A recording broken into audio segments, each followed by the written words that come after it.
પ્રાંત અધિકારીને એના બધા લેટરો છે અને ડુંગરમાં એક સરકારી બસ ચાલુ થાય એના માટે આ માંગણી કરી હતી. અમારા લોકો સૌરાષ્ટ્રમાં કાયમ માટે જતા હોય અને જયારે આવવાનું થાય ત્યારે ઘેટા બકરાની જેમ વધારે માણસો થતા હોય અને ઘેટા બકરાની જેમ ભરી લાવે એટલે અમે સરકારી બસની માંગણી કરી હતી.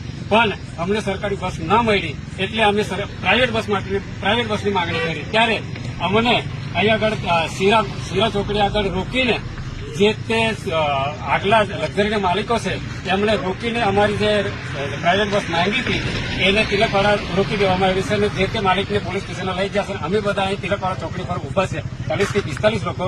તો ખરેખર અમને આ અમારા તરફે અન્યાય થાય છે. અમને સરકારી બસ આપો કાં તો આ પ્રાઇવેટ બસ ચાલવા દો.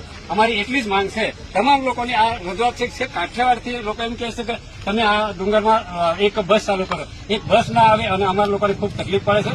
એટલે આ જે જૂની લક્ઝરીના